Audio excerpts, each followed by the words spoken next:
It's homecoming week, and we've got a lot in store for you on ATV News. Wedding bells are ringing again. We'll tell you why Utah is saying, I do.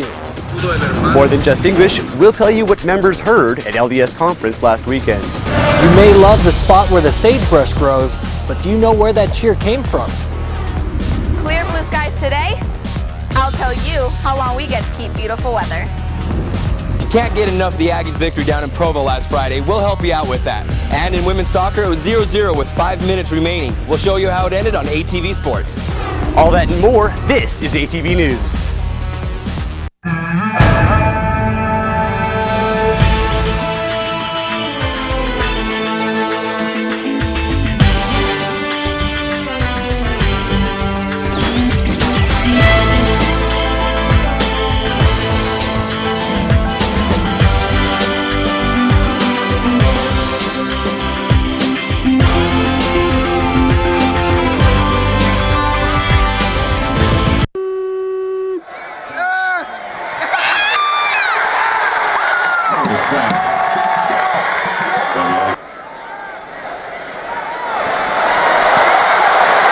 It was really cool to just, know that we won by a really big margin. It's obviously huge. It's a huge win for us in state rival, big for recruiting, stuff like that. But honestly, our players, we got to take better care of our bodies.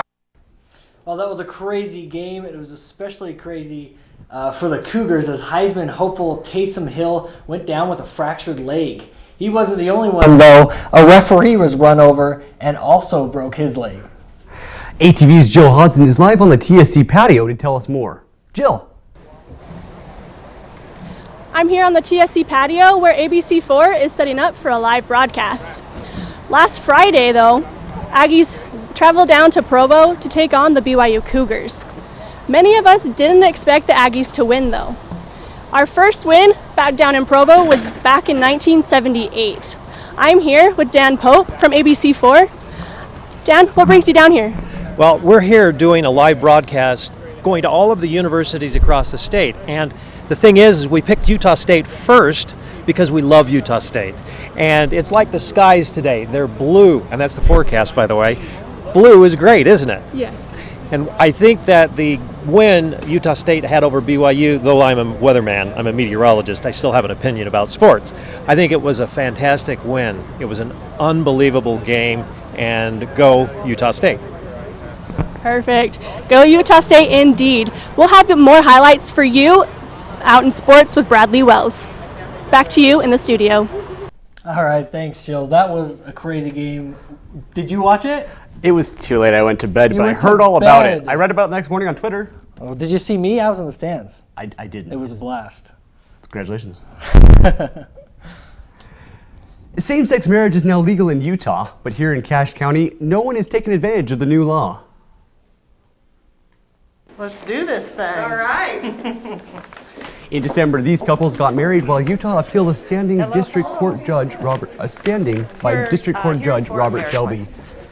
Because of the Supreme Court decision on Monday, there are now 11 more states that are required to recognize these vows, but some lawmakers were caught off guard with how the process took place. I was a little surprised that the U.S. Supreme Court did not consider the appeals from the lower Court of Appeals, because there are issues of state rights and federal rights, and there are a lot of issues rolling through that, whatever side people are on in this issue. Though same-sex marriage is legal in Utah, there are still some questions as to how things like taxes and parental rights will be affected. This October's General Conference for the Church of Jesus Christ of Latter-day Saints may have sounded a little bit different. At the 184th semi-annual church meeting, speakers were given the choice to present their talks in their native language. Out of the 29 speakers at the conference, 3 of them decided to talk in their native tongue. Those members were Chi Hung Wong, who spoke Cantonese, and Eduardo Gavaret and Hugo E. Martinez, who both spoke Spanish. Let's check out how they sounded. 我認為呢個係絕佳嘅例子，當中講明教會嘅成員 expresar mis sentimientos en mi lengua natal. Corría el año 1975. Lo hacer de muchas maneras, en palabras que solía citar a menudo el hermano Udine Falabella. English subtitles were shown on screens in the conference center, and a live English interpretation was provided for all other English language broadcasts. Construction can take a long time, but the delay for one Logan project has it gaining a lot of attention. Our Aaron Griffiths brings you the story.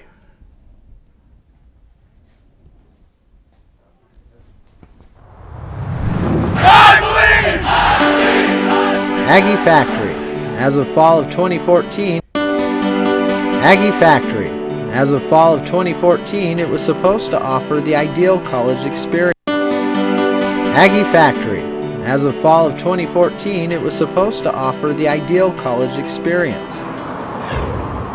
But as of today, the project is far from finished. It's had its, bumps in the road and hasn't come as fast as we had hoped. Financial issues stalled the project after a key investor died and funding fell through. But even though construction had stopped, Aggie Factory was far from forgotten. Logan residents took notice of the lack of progress and began tweeting about it, using the hashtag #BeforeAggieFactoryIsDone. This quickly made Aggie Factory the #1 trending topic in the Salt Lake region on Twitter. Obviously, the students were expressing a little bit of frustration, but then also it showed the level of interest of the students on this being complete. While embracing their social media stardom, factory owners were still left to find alternative funding in order to resume construction. But the construction delays caused problems for more than just the owners. It left committed tenants having to find somewhere else to live. I've always been told it's like they only have their foundation and it's spring and it's not going to be done by school. Construction takes longer. Alex and other factory tenants were forced to find alternative housing, many opting to stay in Aggie Flats, which is also owned by the same company. Wherever the committed tenants ended up, they won't have the option of moving into Aggie Factory until next fall. When it's finished, I think it will be great. Truthfully, I don't think there's going to be a problem, but until then, there's a massive problem. Aaron Griffiths, ATV News. Aggie Factory owners are hopeful that the construction will resume in the next couple of weeks. When we come back, the football players aren't the only ones to have to get in shape for the big game. We'll show you what other group lives for game day. And hey everybody! Heart disease affects 1 in every 3 women in America. A USU tradition lives on. Fight back. There's no time to lose. Mothers, sisters, daughters, families, and friends, it's time to shout louder, stand stronger, and demand change. Let's go! To the Batmobile! Dang it. To the invisible jet! Dang it. Together, we can put an end to heart disease. It's time to go red for women. I could use your help. Yeah! Learn more from the American Heart Association at www.goredforwomen.org.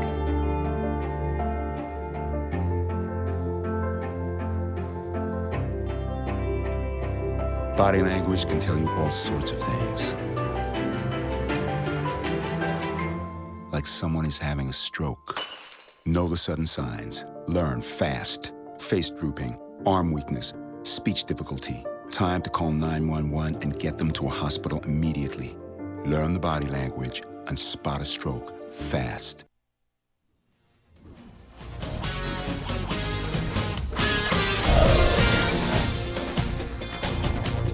Welcome back. Show me the Scotsman. I believe. You know the cheers. But do you know where or when they started? ATV's Misty Inglet shows us how those cheers became a tradition. That is the start of the Scotsman. Most Aggie fans know that.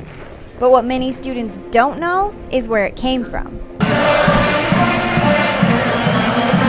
The Scotsman lyrics were written in 1918 by USU student Ebenezer J. Kirkham, but the hand gestures weren't added until the early 90s. That's when a small section of students started it in the spectrum, and from there it spread to the entire student body, giving us the cheer we have today. The Scotsman especially has grown and developed throughout the years with the hand motions that now go to I believe that!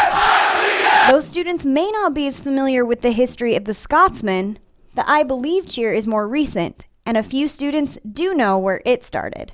I know the I Believe originally started at Navy in the early 2000s. They did it during one of their football games.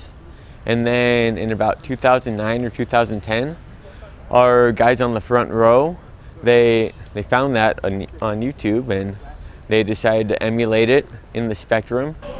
One of those guys on the front row of the Spectrum was Matt Sonnenberg. He decided that USU needed a new cheer, something to pump up the crowd before the game, rather than the winning team, losing team cheer sung after the games. So in 2009, he changed the Navy version lyrics from "I believe that we have won" to "I believe that we will win."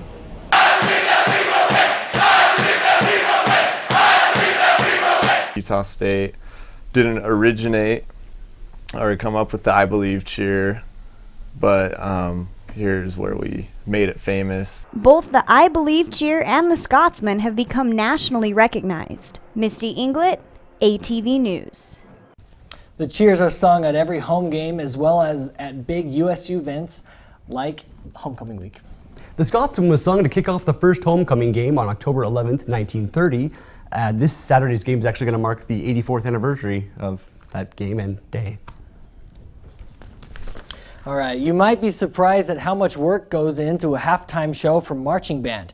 For our marching band here at USU, we'll take a look at how they're preparing for the big homecoming game on Saturday. 1, 2.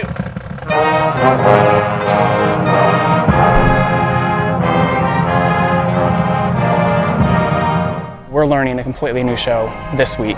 We read through the music last Thursday, and we read through a little bit more today, and then we learned all of the drill for the halftime today, and then we'll put it on Saturday. Our main focus as a college marching band is for entertainment. We're learning the music, and we're doing that mostly individually, and then we run through it in rehearsals, and we also learn the drills, and we do that set by set. So every time we move, we stop, and then we go back and we do it again and again until we get it right. 7, 8, 9, 10, 11, 12.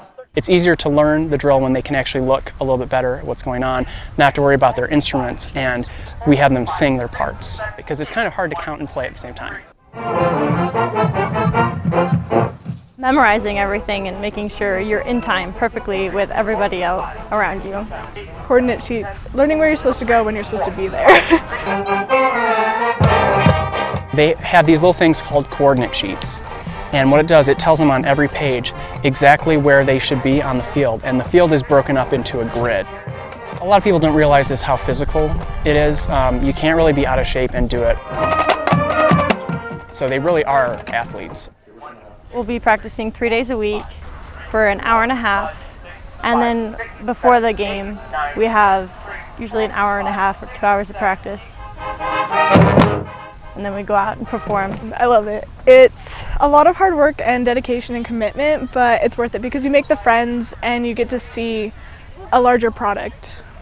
Oh, I love it. Like this is our family. This is our one big family.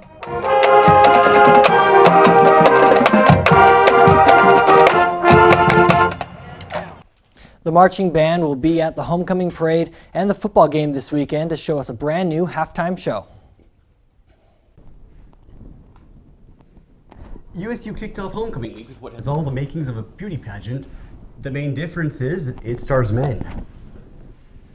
I was so happy with the turnout this year. I feel like this is the best turnout we've had in the last couple of years with Mr. USU. Mr. Fine Arts Kurt Monday night, as Kurt Call was named the winner of the annual Mr. USU pageant. Each of the 11 contestants were required to perform a talent as well as take part in a formal and jungle wear portion of the pageant. At the end of the night, a panel of judges selected 2 runner-ups and 1 winner. I was so happy with the turnout this year. I feel like this is the best turnout we've had in the last couple of years with Mr. USU. This is just an event that everyone loves to come to, everyone enjoys, but this year we had an exceptional turnout and everyone in the crowd got so into it and it was really, really fun. For a complete list of this week's activities and events, please visit usu.edu/homecoming. Your drive down Aggie Boulevard will be more scenic now, but don't worry about taking your eyes off the road, because that's where the view is. Students with paint rollers and brushes were at work Tuesday night as part of Homecoming Week's street painting. Part of the road was blocked off for hundreds of students supplied with Aggie blue and white paint, ready to paint their masterpiece. With each paint stroke, their art took shape, representing their USU club. Club's members took 45 spots down Aggie Boulevard, who were trying to finish before sundown. Even though most clubs have to finish up in the dark, they were excited to be able to represent. It shows that, the Latino Student Union is involved in the activities here at Utah State University, and we like representing Utah State University. The sidewalk paint is just one of the many homecoming activities happening this week. There will also be a powder puff football game, a hypnotist show, a 5K, and a foam dance, ending, of course, with Saturday's football game against Air Force. When we come back, ATV's Alicia Facer will have your Cache Valley weather report. The current temperature in Logan is 74 degrees.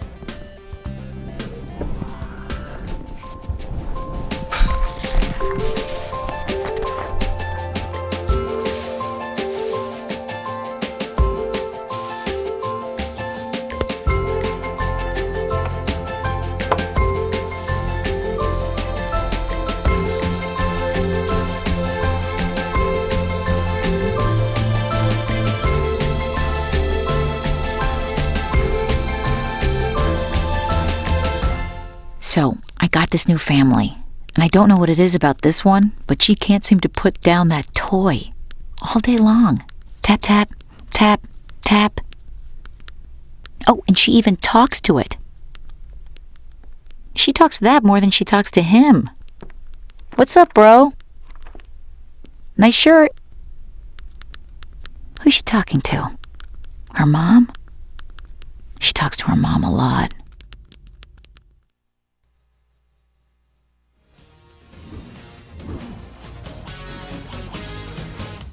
Welcome back to ATV News.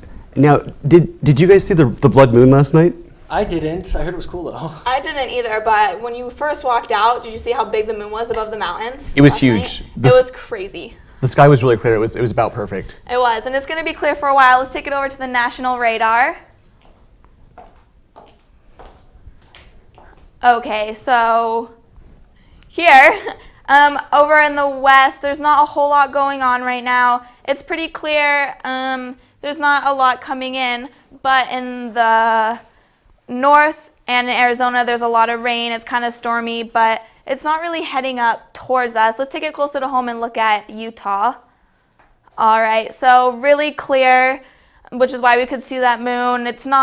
There's a little bit of rain coming, but for the most part, clear skies, sunny, but it is coming. Let's take it over to the 7-day forecast.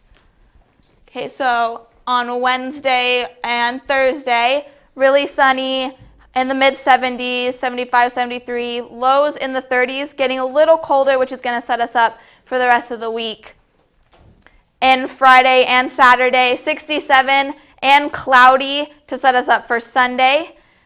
And that's where the rain is coming in, high of 58, so the coldest we've had in a while. Monday, kind of cloudy, rainy, little bit of sun, 63 to get us back up into the warmer digits, 42 though to set us into Tuesday, where it's going to continue to be cloudy, rainy, no sun, but 64. So it's going to be a little cooler, a little chilly, but it's heading the end of summer and fall is coming, October is coming. Yeah. So I'm glad fall's here. Me too. With fall comes football, right, Brad? Yeah, that's lots of football in the fall, and football game on Friday was pretty good. We got some other stuff to talk about, though, and coming up after the break, the women's soccer team looked to resist the battering of the Rams and try to put in a goal of their own.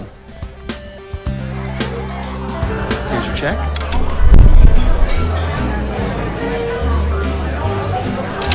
Oh, you got it. Since I got rid of my car, I really enjoy walking. Okay. Got it. Getting pulled over for buzz driving could cost you around $10,000 in fines, legal fees, and increased insurance rates. Oh, you're home early. You live with your mom? That'll set your game back a few years.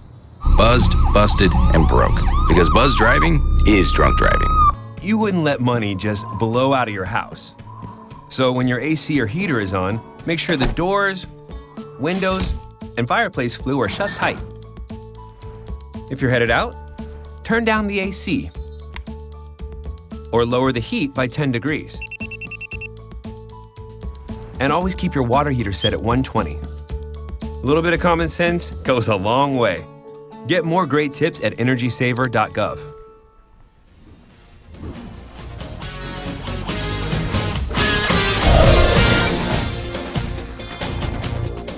Welcome back, Aggies. It was an exciting week in USU athletics, and I hope y'all aren't too tired from celebrating the win down south. I'm Bradley Wells, and this is your ATV Sports Report. We start off with that football game, and before the game, though, at BYU, reports had come in saying that Chucky Keaton is most likely done for the rest of the season. And so the Aggies offense turned its full focus to Daryl Garrettson yet again as USU traveled to Provo to take on the Cougars. The Cougars came into the game undefeated and nationally ranked, and on their first drive showed why they were the 18th ranked team in the country. After a few quick plays, Taysom Hill ran into the end zone for the game's first touchdown. Utah State responded at the end of the first quarter, evening the score at 7-all after this touchdown pass from Garrettson to Devontae Robinson. The Cougars marched right back down the field, scoring on the next drive with this pass from Hill to Mitch Matthews. The game continued to go back and forth, with neither team gaining any momentum over the other as Garrettson ran in his own touchdown. But BYU turned the ball over, and the Aggies quickly capitalized on the next play with another touchdown pass to Robinson, giving USU the 21-14 lead.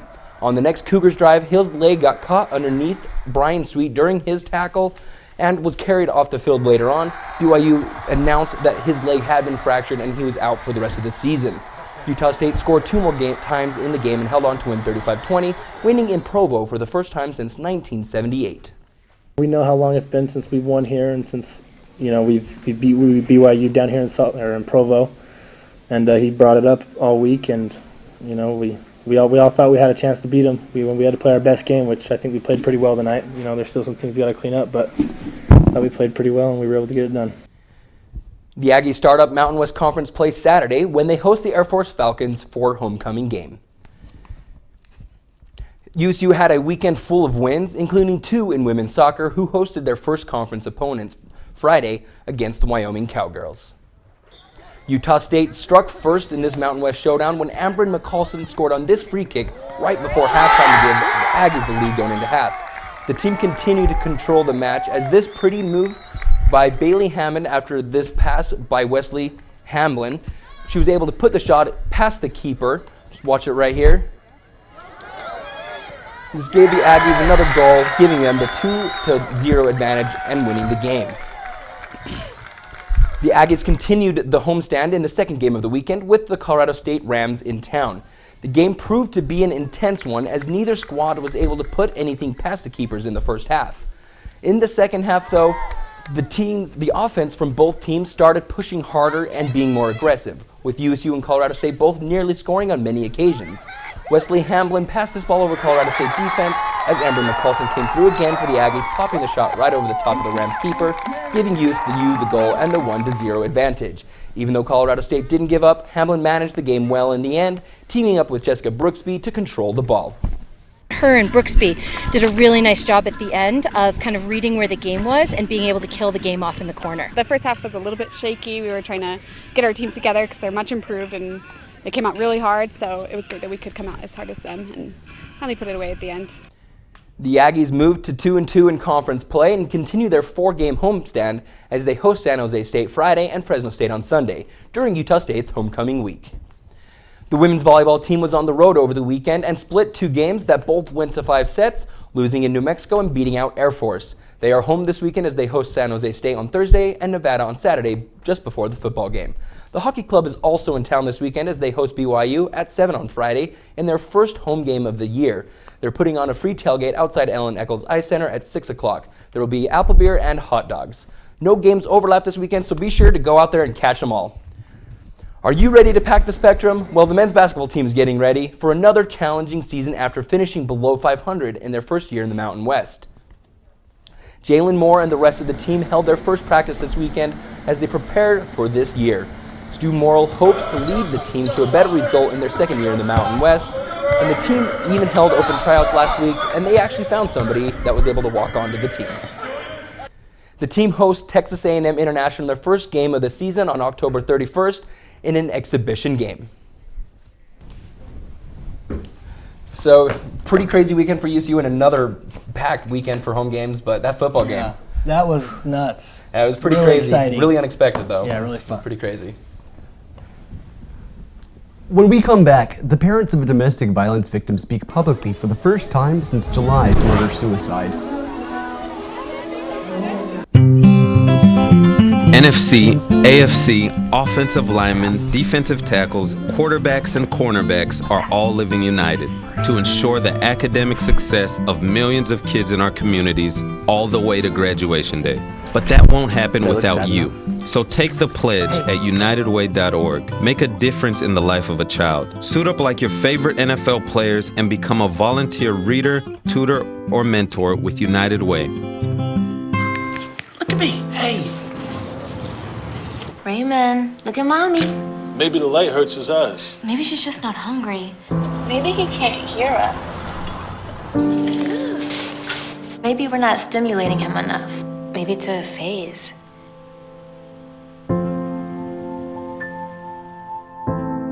Avoiding eye contact is one early sign of autism. Learn the others today. The sooner it's diagnosed, the better.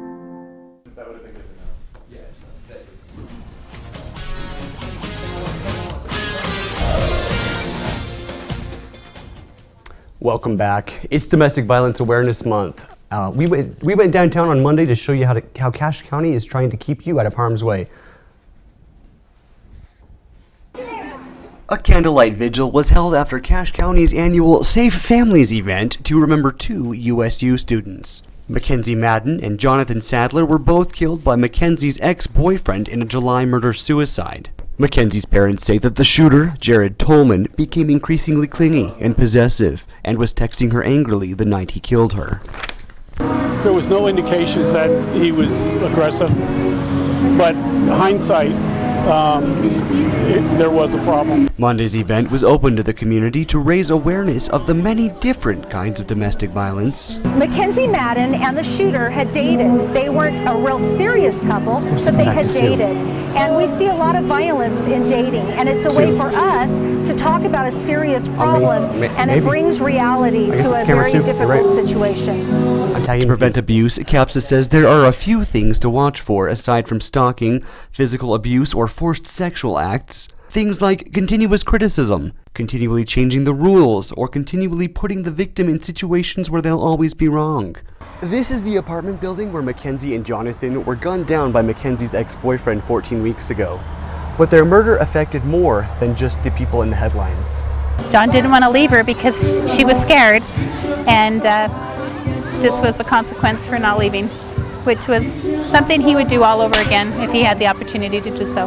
Terrell Warner hopes the event will encourage people to say something if they see something. There are a lot of opportunities and a lot of programs out there where people can reach out for assistance. 30 years ago, we didn't have those types of programs, but today we do. We have shelters, we have advocates. A young lady should be able to end a relationship and not worry about being gunned down.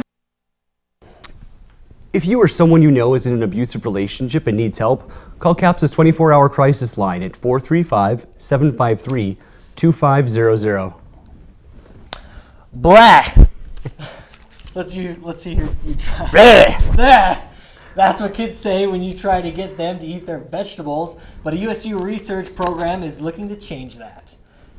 The study turns lunchtime into a game called the Fit Game. Ellis Elementary showed their students how eating vegetables can help the heroes defeat the villain. And when they don't, it gives the villains energy to destroy all the vegetables in the universe. While the kids appreciate the game, most understand the importance of vegetables. It's good to eat your vegetables because it can make you stronger and healthier than eating junk food and then wasting it. We are always trying to encourage our kids to eat more fruits and vegetables, and we offer them a lot of choices, but it's always a challenge to get children to eat. The research will weigh the vegetables before lunch is served and when lunch is over, as well as see how much the kids ate. The school normally offers 2 different vegetable choices during lunch and hope that this assembly will encourage the students to take at least one of those options available. So that looks like a really fun game. Yeah, vegetable game. I'm a fan of vegetables. Vegetables are pretty great. Those kids do love to not like it. Thanks so much for joining us on this week's ATV News. Join us next week and remember all the activities at homecoming.